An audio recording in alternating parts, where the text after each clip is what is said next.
कि ईरान के तीसरे सबसे बड़े शहर इस्फहान में ड्रोन से हमला किया गया। ईरान की सुरक्षा एजेंसी भी इस मामले की जांच कर रही है और उसने किसी का नाम नहीं लिया, जबकि इससे पहले इस तरह की घटना के लिए वो इजरायल को जिम्मेदार ठहरा चुका है।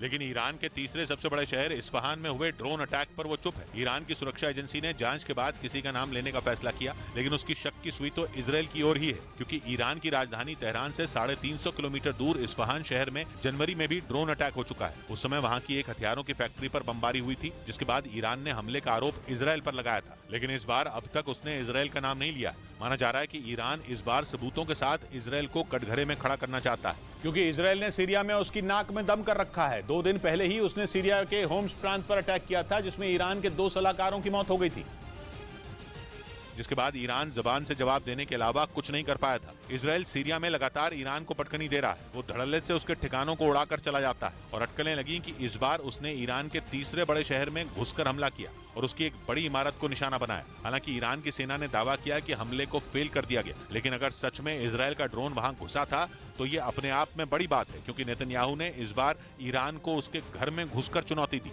इधर कांग्रेस के बड़े नेता और पूर्व रक्षा मंत्री ए के एंटनी के बेटे अनिल के एंटनी बीजेपी में शामिल हो गए। अनिल के एंटनी उस समय खूब चर्चा में आए थे जब उन्होंने बीबीसी डॉक्यूमेंट्री के मामले में कांग्रेस की लाइन से अलग होकर बात की थी। उन्होंने आरोप लगाया था कि उन पर इस मामले से जुड़ा ट्वीट डिलीट करने का दबाव बनाया गया, जिसके बाद पूर्व रक्षा मंत्री ए के एंटनी के बेटे अनिल के एंटनी ने कांग्रेस के सभी पदों से इस्तीफा दे दिया था और कुछ महीने बाद वो बीजेपी का हिस्सा बन गए। वो बीजेपी अध्यक्ष से भी मिलने पहुंचे। यही नहीं, उन्होंने बेझिझक होकर कांग्रेस पर परिवारवाद का आरोप लगा दिया। कांग्रेस के कई नेता और कार्यकर्ता मानते हैं कि उनका धर्म एक परिवार के लिए काम करना है। अटकलें हैं कि अनिल के एंटनी ने बीबीसी डॉक्यूमेंट्री से जुड़े विवाद की वजह से कांग्रेस छोड़ने का फैसला लिया, क्योंकि उन्होंने पार्टी लाइन से हटकर बात की थी। हालांकि उनके पिता और कांग्रेस के बड़े नेता ए के एंटनी ने 2 टूक बोल दिया कि उनके बेटे का फैसला गलत है। I strongly feel it's a wrong decision. ए के एंटनी ने बिना नाम लिए गांधी परिवार की तारीफ भी की। हालांकि वो समय समय पर पार्टी हाईकमान को रणनीति बदलने की सलाह देते रहते हैं। उन्होंने कुछ महीने पहले कांग्रेस को सलाह दी थी कि वो तुष्टीकरण की सियासत छोड़कर हिंदू मतदाताओं पर भी ध्यान दे, और अब उनके बेटे ने बीजेपी का हाथ थाम लिया, जो 2024 से पहले कांग्रेस के लिए किसी बड़े झटके से कम नहीं है।